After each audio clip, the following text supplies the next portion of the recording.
ये दुनिया वाले पूछेंगे मुलाकात हुई क्या बात हुई, ये बात किसी से ना कहना, ये दुनिया वाले पूछेंगे।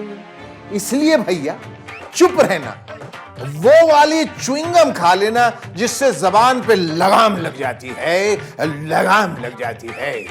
किसको बोल रहे हो ये सब शेखरू?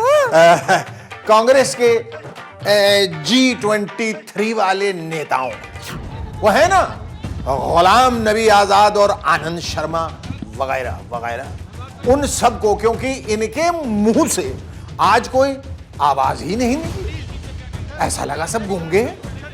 जब आज ये कांग्रेस कार्य समिति की बैठक से निकले बिल्कुल चुप चुप, कोई आवाज क्यों नहीं निकली? ऐसा क्यों शेखू? पक्का तो पता नहीं बंदरू, लेकिन ऐसी खबर मिली है कि कांग्रेस अध्यक्ष सोनिया गांधी ने इन G23 वालों को इशारों ही इशारों में कह दिया, सुनो, ज्यादा ओढ़ने और फुदकने की जरूरत नहीं है, लाइन पे आ जाओ। सोनिया जी ने यह भी साफ कर दिया कि वही कांग्रेस की पूर्णकालिक अध्यक्ष हैं और इसमें किसी को कोई शक नहीं होना चाहिए। अंडरस्टैंड?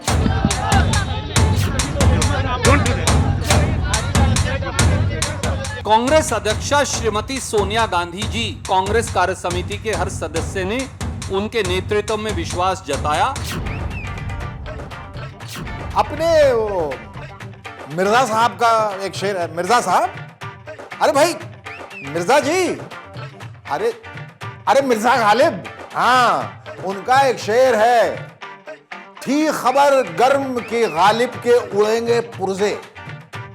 मुलाजा फरमाए, थी खबर गर्म की गालिब के उड़ेंगे पुर्जे, देखने हम भी गए थे पर तमाशा ना हुआ। यानी आज कांग्रेस कार्य समिति की बैठक थी, इसलिए बड़ी चर्चा थी कि आज वहां ये होगा, वो होगा, हंगामा होगा। खासकर G23 ग्रुप के नेताओं पर सबकी निगाहें थी। कयास लगाए जा रहे थे G23 वाले ये नेता आज बम की तरह फट पड़ेंगे, लेकिन जब ये बैठक से बाहर निकले तो फुस पटाखा, ऐसा लगा कि इन्होंने जबान पे लगाम लगाने वाली कोई च्युइंगम खा ली। सर, गहलोत साहब ने प्रपोजल दिया, राहुल जी को अध्यक्ष बनाया जाना चाहिए।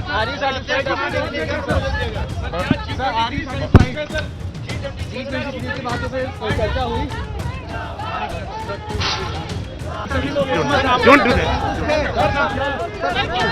आप लोगों के जो कंसर्न थे उसको, ये मैं अपनी तरफ से नहीं बोल रहा हूं, आप खुद ही देखिए कि बाहर निकलने पर इनका क्या हाल है।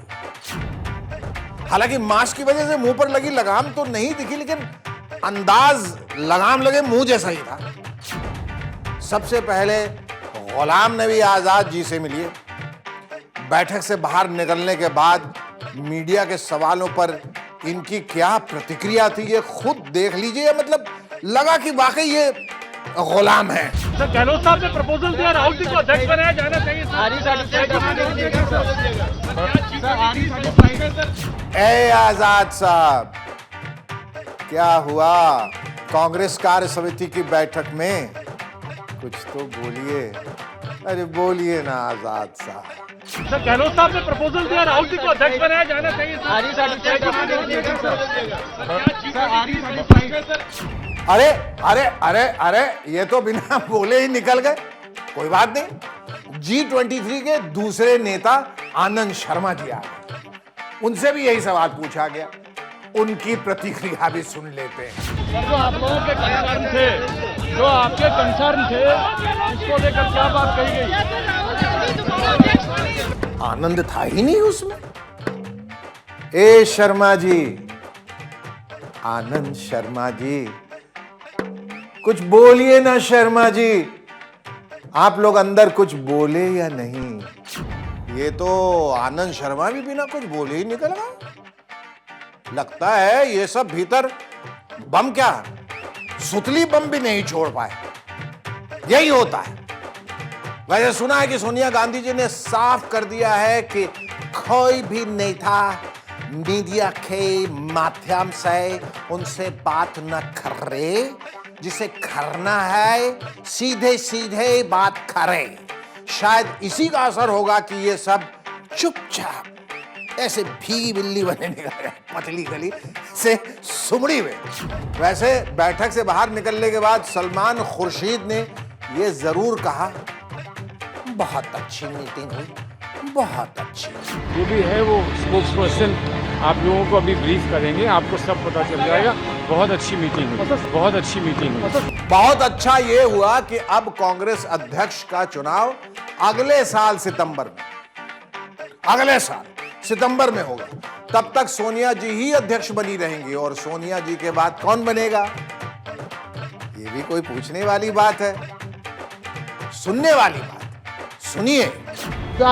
सब लोग एक मत थे कि राहुल गांधी को अध्यक्ष बनना चाहिए। इंडियन नेशनल कांग्रेस के सब नेतागण एक मत होकर राहुल गांधी को अध्यक्ष। सुन लिया, हाथ के वही 3 पात, 3 कहां, 2 ही पात, हाथ के वही 2 पात। इसी वजह से बीजेपी ने कांग्रेस की इस वर्किंग कमेटी के मीटिंग को कुछ और ही बता दिया। सुनिए क्या बताया।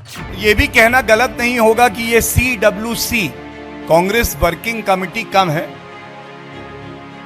और PBWC परिवार बचाओ वर्किंग कमेटी की बैठक ज्यादा लगती है। भाई बात कुछ गलत तो है नहीं, हो तो यही रहा है। सोनिया जी के बाद राहुल जी, राहुल जी के बाद सोनिया जी, सोनिया जी के बाद राहुल जी, राहुल जी के बाद सोनिया जी, राहुल सोनिया, राहुल सोनिया, राहुल सोनिया, राहुल सोनिया। हाँ, और बाकी सब जी जी जी जी जी जी। और आज ये G23 वाले भी कुछ नहीं बोले जी। अब हम भी क्या बोले जी, लेकिन सवाल तो फिर भी बना हुआ है जी कि हर राज्य में कांग्रेस में जो बगावत हो रही है जी, उसका क्या होगा जी। जी सही कह रहा हूं जी। Congress loves me, Congress loves me not, Congress loves me, Congress loves me not, Congress loves me, Congress loves me not, Congress loves me, Congress loves me not, Congress loves me, Congress loves me not. ये क्या बड़बड़ा रहे हो अंग्रेजी में शेखरू? अरे ये अंग्रेजी नहीं है मंकी पांडे, ये सिद्धू वाणी है, सिद्धू वाणी, सिद्धू पाजी की। हाँ, हमारे सिद्धू पाजी कभी हां जी करने लगते हैं और कभी ना जी, ना जी, हैं जी, हाँ जी, हाँ जी, हैं जी, ना जी, ना जी। कभी लगता है कि पाजी कांग्रेस के अंदर है, तो कभी लगता है कांग्रेस के बाहर है, तो कभी लगता है कि ना अंदर है ना बाहर है। मतलब कुछ पता ही नहीं चल रहा है कि चल क्या रहा है, बंदा आ रहा है कि जा रहा है। ओ मतलब सिद्धू पाजी के कंफ्यूजन के चक्कर में हम भी कंफ्यूशियस हो गए। मेरा मतलब है कंफ्यूजी आ गए, मैं और मेरा बंदरू भी।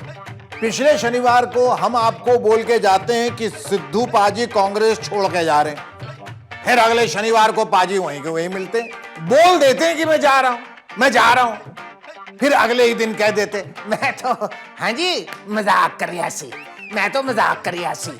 तो सुनिए उनकी मजाक वाली वेब सीरीज का नया मजाक, मेरा मतलब है नया बयान। जो भी कंसर्न थे मैंने राहुल जी के साथ वो शेयर किए हैं। सर सामने देखो, वो सब सॉर्ट आउट हो। एक मिनट, आप हमें बस ये बता दीजिए कि आपने इस्तीफा वापस ले लिया है कि नहीं। ठोको, मेरा मतलब है बताओ, बताओ। आपका इस्तीफा नामंजूर हो गया सिद्धू जी। सिद्धू जी जवाब दीजिए। सर लगाने दीजिए जी। मैं जो कर रहा हूं आपके सामने, हमारे सामने जो कर रहे हैं वो तो हमें दिख रहा है सिद्धू पाजी, लेकिन जो आप हमारे सामने नहीं कर रहे हैं वो नहीं दिख रहा है हमें। आप अभी भी साफ साफ नहीं बता रहे हैं कि आपने इस्तीफा वापस लिया है कि नहीं। बातों को अभी भी जलेबी की तरह गोल गोल घुमा रहे हैं। देखिए नई जलेबी। मुझे पूरा भरोसा है कांग्रेस प्रेसिडेंट पे, प्रियंका जी पे और राहुल जी पे कि वो जो भी निर्णय लेंगे वो कांग्रेस और पंजाब के हित में होगा। मैं पहले से ही उन्हें सर्वस्व मानता हूं और उनके हर आदेश का पालन करूंगा। Well, I must say, Mr. Navjot Singh Sidhu, you are utterly confused, and you are confusing a whole lot of other people on this planet, and that's very confusing. ये सब छोड़ दीजिए, सिद्धू बाजी क्या कह रहे हैं उस पे ध्यान मत दीजिए। आप खाली ये देखिए कि हरीश रावत जी कैसे मंद मंद मुस्कुरा रहे हैं। देखिए देखिए।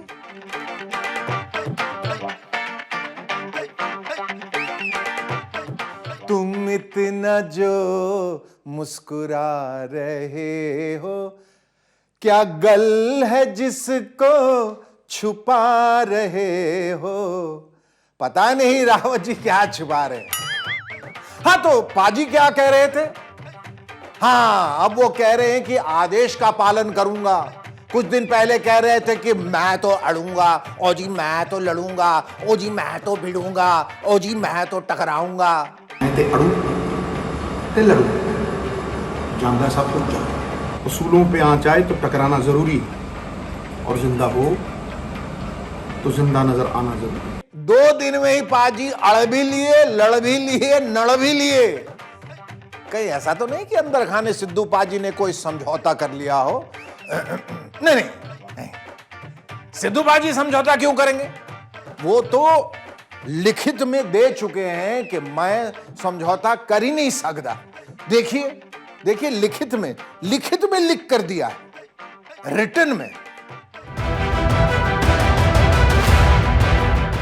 ते मॉरल अथॉरिटी रख नैतिकता दे नाल कोई समझौता नहीं। पता नहीं पहले समझौता किया था कि अब किया है। सिद्धू पाजी खुलकर कुछ बता ही नहीं रहे। हाँ, सिर्फ हरीश रावत बता रहे हैं। पंजाब में कौन आवत है, कौन जावत है, सब रावत जी बतावत है। तो रावत जी बतावत है कि सिद्धू पाजी वापस आवत है और पंजाब कांग्रेस अध्यक्ष की कुर्सी संभालत है। हम दिखावत है, देखिए। श्री सिद्धू ने कहा कि वो प्रेसिडेंट के रूप में पहले भी काम करते रहे हैं और रैली की है, मार्च किया है, वहाँ भूख हड़ताल की है और आगे भी मैं प्रेसिडेंट के रूप में अपनी ड्यूटी को पूरा करूँगा। और उन्होंने ये भी एश्योर किया है कि वो कमेटी सबमिट करेंगे।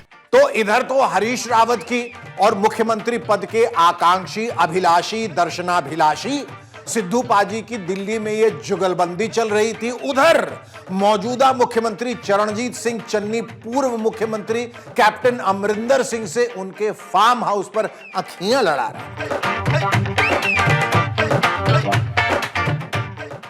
पता है चन्नी पाजी अचानक कैप्टन साहब से मिलने क्यों पहुंच गए?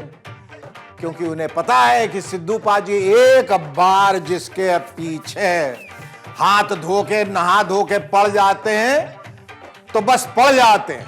और वैसे भी उन्हें सीएम को हटाने का अच्छा खासा एक्सपीरियंस है। हम ये नहीं कह रहे हैं कि अब वो चन्नी पाजी को भी हटाने वाले, फिर भी अपने पास कोई ना कोई प्लान बी तो होना चाहिए। तो शायद उस प्लान बी के तहत ही चन्नी पाजी कैप्टन साहब से मिले हो, शायद। और क्या पता इस मुलाकात को देखकर ही सिद्धू पाजी ने अपना इस्तीफा वापस लिया। हम तो खाली गेस कर रहे हैं, कुछ कह नहीं रहे। क्यों बंदरू? हाँ, खाली गैस।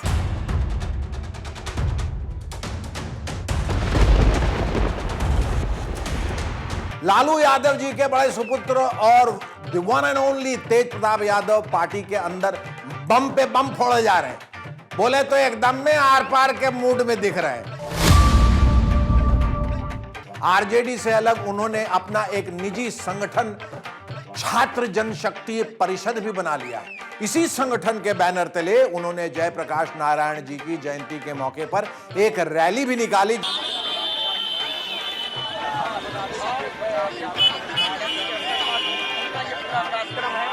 जिसमें उन्होंने 2 काम किए। सबसे पहले तो खुली जीप में सवार होकर शहर की परिक्रमा की। देखिए,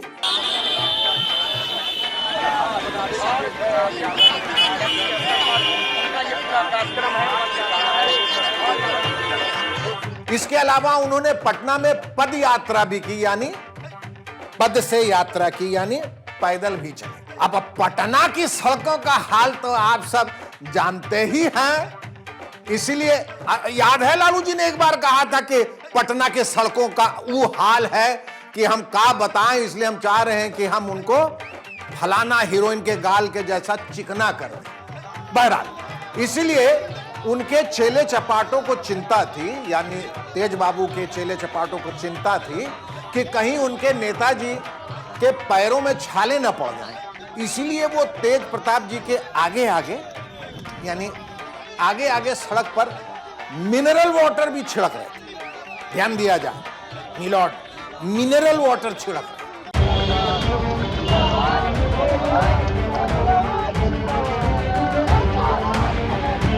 यानी तेज प्रताप जी के चरण उस सड़क पर पड़ रहे थे जहां शुद्ध और साफ पानी से छिड़काव हो चुका होता था।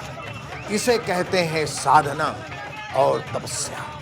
मैं तो कहूंगा कि तेज प्रताप जी को अपना नाम बदलकर तेज प्रताप यादव तपस्वी कर लेना चाहिए। आज के घोर कलयुग में ऐसे नेता कहीं मिलते हैं भला जो सड़क पर मिनरल वाटर छिड़क कर पैदल चले? सामान्य लोग तो मिनरल वाटर पीने में इस्तेमाल करते हैं, कईयों के तो नसीब में नहीं होता, कई तो यहां वहां से पानी पी लेते हैं, और भाई साहब मिनरल वाटर छिड़क कर वहां चल रहे हैं। बहरहाल तपस्वी तेज प्रताप जी का उसका इस्तेमाल पैदल चलने के लिए किया गया, लेकिन अफसोस की बात यह है कि उनकी अपनी घर की पार्टी में ही उनकी इस तपस्या का फल नहीं मिल रहा। मतलब ये कि बिहार में जो 2 विधानसभा सीटों के लिए उपचुनाव होने वाला है, उसके लिए आरजेडी के स्टार प्रचारकों की सूची से तेज प्रताप जी का नमवे काट दिया। ले बलैया, हमको भी बहुत दुख हुआ, लेकिन तेज प्रताप जी को नहीं हुआ। इसलिए नहीं हुआ क्योंकि वो तपस्वी हैं, बुझते हैं नु। सुनिए वो कैसे तपस्वी की तरह बोले जब उनसे इस बारे में पूछा गया। सुनिए। प्रचारकों में आपको जगह स्टार प्रचारक वो सब बेकार की बात है। कौन है स्टार प्रचारक, कौन नहीं है स्टार प्रचारक, वो सब कागजी बातें, वो सब चीज़ों पर मैं गौर नहीं करता। आपने ट्वीट भी किया उसको लेकर? हाँ, क्योंकि उसमें नाम नहीं था ना स्टार प्रचारक। स्टार प्रचारक हमारी माता जी भी, उनका नाम होना चाहिए, हमारी बहन का नाम होना चाहिए। हमारा नाम रहे या ना रहे, हमने तो ट्वीट किया ही किया। यानी बड़े तेज छोटे तेज की इस लड़ाई में नौबत पार्टी टूटने की आ गई। अगर तेजी से कुछ नहीं किया गया तो कहीं ऐसा ना हो कि बिहार की सबसे बड़ी पार्टी अगले चुनावों में सबसे छोटी, अब हम क्या कहें, छोटा मुंह और बड़ी बात, हम तो टुप्पे टाप।